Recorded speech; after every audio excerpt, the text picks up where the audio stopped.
Hola, ¿qué tal? Espero que sigáis bien.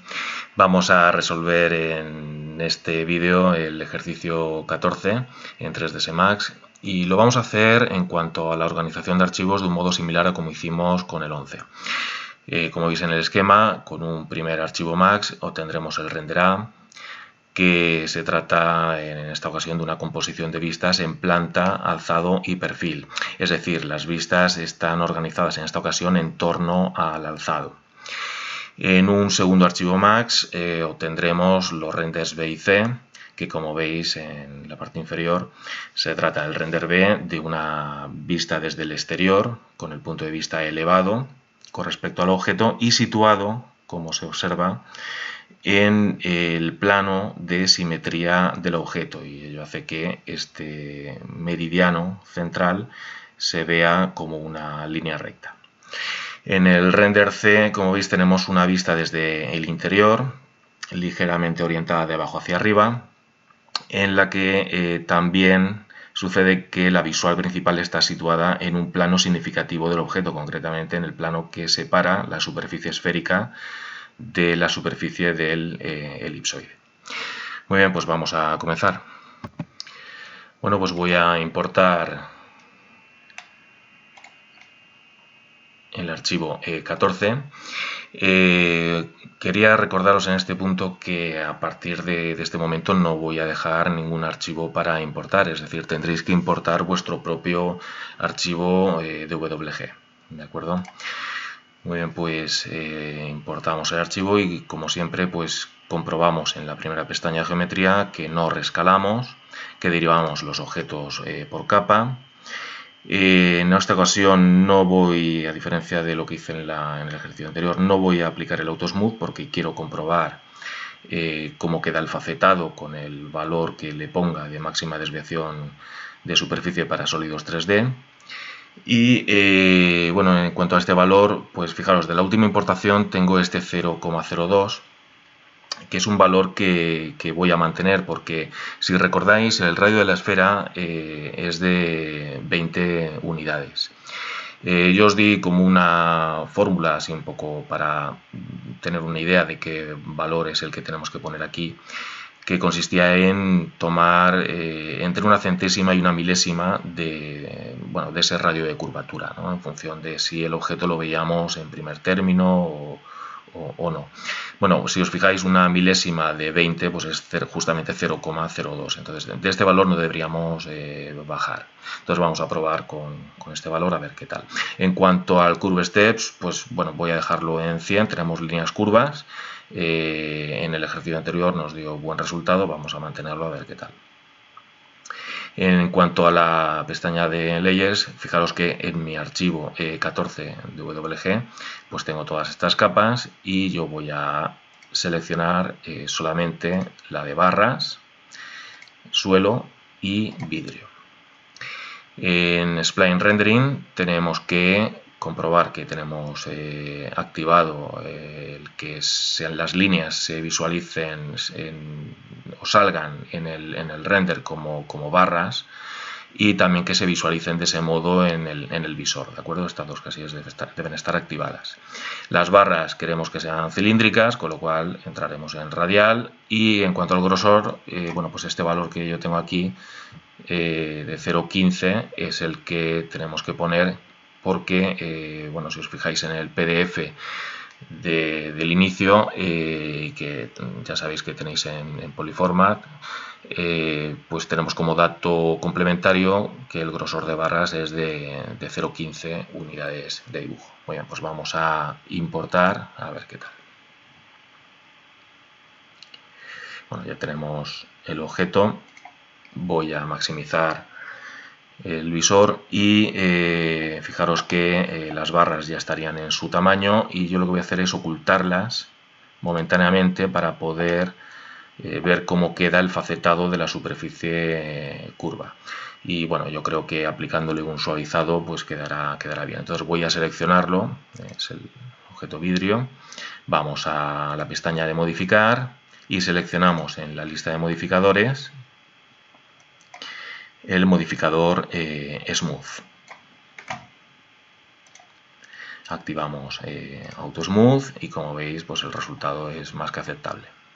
Bueno, pues vamos a desocultar la capa barras y vamos a crear los materiales. En primer lugar voy a crear el material para el vidrio, entonces vamos a seleccionar la tonalidad del mismo modo que hicimos el otro día, pues más o menos por esta zona tenemos una tonalidad que está bien para un vidrio. Vamos a darle transparencia, con lo cual pues voy a activar el fondo y venimos aquí a opacidad y vamos a restarle opacidad pues hasta 50. Fijaros, voy a hacer lo siguiente, voy a autoiluminar el vidrio con idea de, en la medida de lo posible, ahorrarme la luz de relleno que normalmente tenemos que poner para iluminar las zonas que no reciben luz directa del foco principal. Entonces, bueno, vamos a probar autoiluminando. Bueno, voy a ponerlo, por ejemplo, en 40, esa autoiluminación. Vamos a darle un nivel especular de 60. Vamos a hacer que brille bastante este vidrio y vamos a darle un glossiness de, por ejemplo, pues de 30. ¿De acuerdo? Bueno, el objeto vidrio lo tengo seleccionado y directamente voy a aplicar el material. Ya tendríamos el vidrio aplicado. Vamos a crear ahora el material correspondiente a las barras. Este material, bueno, es como veis de una tonalidad de rojo oscuro que lo podemos conseguir pues sencillamente restando, llevando hasta cero el verde y el azul. ¿De acuerdo? Y de este modo, pues como veis, el rojo, bueno, pues podemos hacer que sea más intenso o menos. Vamos a ponerlo, por ejemplo, pues en 180, ¿de acuerdo? Entonces 180 en rojo y tanto verde como azul lo llevamos a 0, ¿de acuerdo? Bueno, pues ahí tenemos ya la tonalidad y del mismo modo que hacíamos con el vidrio, pues vamos a darle una autoiluminación, pues vamos a llevarlo a 40 igual y vamos a darle también un poco de brillo. Vamos a ponerlo, por ejemplo, pues en 30 y el glossiness lo vamos a llevar a, bueno, vamos a dejarlo en 15. Bien, voy a seleccionar barras y vamos a aplicarlo. Y bueno, cuanto a tenemos el otro objeto, el objeto de suelo, vamos a crear ya el material, aunque en este primer render que vamos a hacer con este archivo el suelo no aparece, pero bueno, vamos a crear ya el material y os digo los parámetros. Vamos a conseguir esa tonalidad que tiene el suelo, la vamos a conseguir con un color que tiene el rojo más bueno, a tope.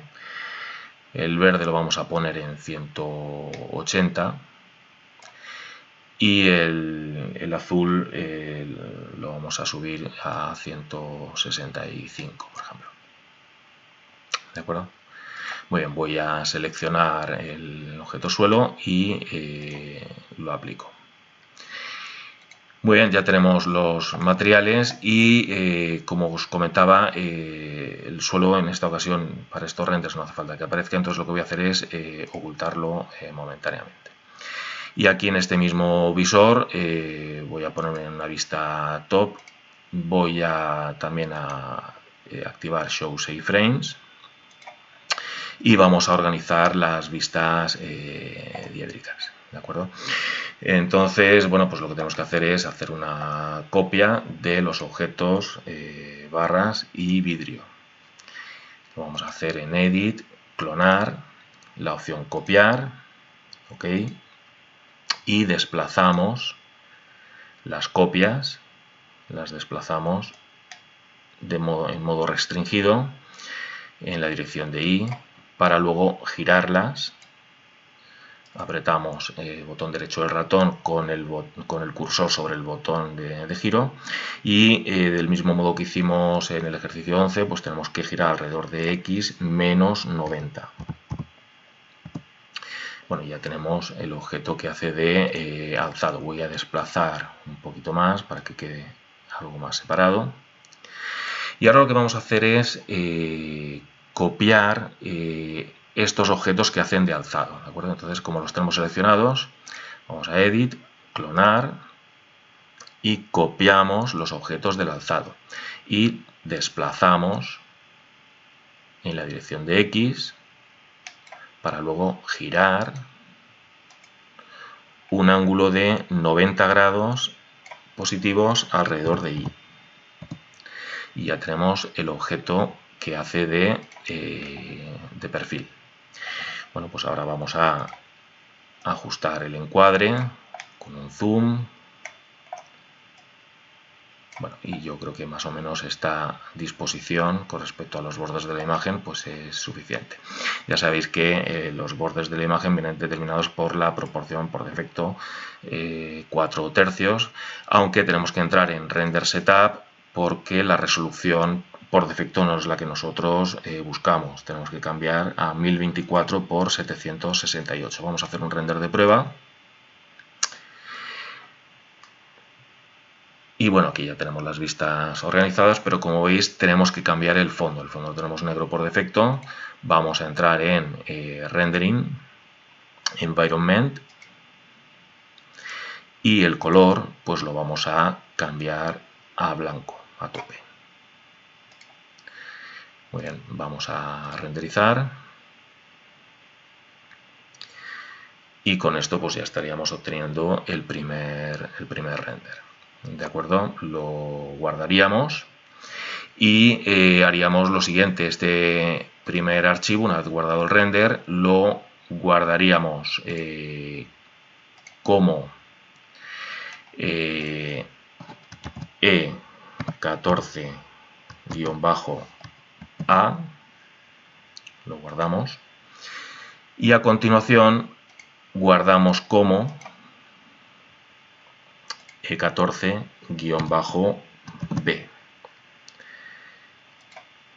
Y bueno, y a partir de ahí estaríamos en el segundo archivo y lo primero que tendríamos que hacer es seleccionar los objetos que hacen de alzado y de perfil, borrarlos y a partir de ahí pues bueno, desocultar el objeto suelo y bueno, y a partir de aquí pues se trataría de organizar las vistas correspondientes a los renders B y C, iluminando y obteniendo las sombras arrojadas, pero esto lo haremos en el siguiente vídeo.